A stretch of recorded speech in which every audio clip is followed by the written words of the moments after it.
आज यहाँ पर देखिए लालू जी आ रहे हैं, ये क्या दिखाता है? 3 दिन से तेजस्वी यादव यहाँ बैठे हुए हैं, उनकी ताकत से तो कुछ हुआ नहीं। पहले आरजेडी ने तो स्वीकार कर लिया कि तेजस्वी यादव के कहने से तो कोई मुसलमान यादव वोट देने को तैयार नहीं है। और दूसरा, इसने लालू जी के चरित्र को बिल्कुल उजागर किया है कि जिन मुसलमानों के रहनुमा होने का आप दावा करते रहे 35 साल, बेलागंज में मुसलमान एक सामान्य परिवार का लड़का चुनाव लड़ रहा है, उसको हराने के लिए आरजेडी के नेता लालू जी, उनके लड़के पूरी ताकत झोंके हुए हैं कि किसी भी तरीके से एक सामान्य परिवार का, मुसलमान परिवार का लड़का नहीं जीतना चाहिए।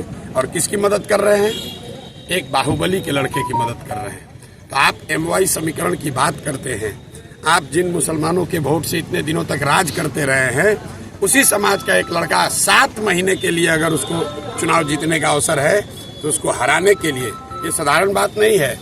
लालू जी लोकसभा के चुनाव में अपनी बेटी के प्रचार में गए थे, उसके बाद वो बाहर नहीं निकले हैं और यहाँ पर आ रहे हैं। क्यों आ रहे हैं? कि कोई अमजद चुनाव न जीत जाए, कोई मुसलमान कहीं उसको वोट न दे दे, भले एक बाहुबली का लड़का जीत जाए।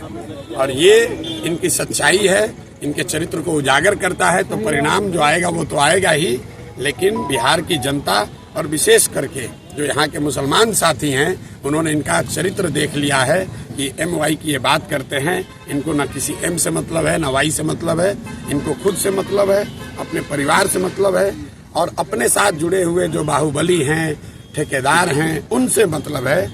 इनको यादव समाज के सामान्य लोगों से भी कोई लेना देना नहीं है। भाई यहाँ पर दूसरे जो प्रत्याशी NDA से लड़ रही हैं, वो भी तो यादव समाज की हैं, लेकिन लालू जी को है भैया कुछ भी हो जाए, मेरा परिवार ही जीतेगा, या मेरे से जो जुड़ा हुआ ठेकेदार है, बाहुबली है, वो जीतेगा। अमजद भाई कोई बहुत बड़े परिवार के लड़के नहीं हैं, एक सामान्य परिवार के लड़के हैं। आरजेडी को यहाँ के मुसलमानों ने 35 बरस से वोट दिया है, और एक बार उस समाज का कोई खड़ा है तो लालू जी को स्वीकार नहीं है। और यही इस बात को दिखाता है, इनके चरित्र को उजागर करता है। तो जब विनाश मनुष्य पर छाता है, विवेक पहले मर जाता है। उनका विवेक खत्म हो गया है और वो अपने आप ये दिखा रहे हैं कि उनका चरित्र क्या है और वो मुसलमानों के कितने बड़े रहनुमा हैं। एक बैठक में मुस्लिम बच्चे को आरजेडी के गुंडा लोगों ने, गुंडा एलिमेंट्स ने दौड़ा कर मारा है। वीडियो आप लोग के सामने है, जरा देख लीजिए आप लोग जाकर। क्या उस लड़के ने कहा था? उसने कोई बदतमीजी नहीं की थी। लक्ष्मीपुर गांव में उस लड़के ने सिर्फ इतना कहा था कि हम क्यों माफ करें इन्हें, हम क्यों माफ करें। भाई लोकतंत्र है, सबको बोलने का अधिकार है। उसके लिए आप उसको दौड़ा कर मार रहे हैं और अपने आप को मुसलमान का रहनुमा बताते हो।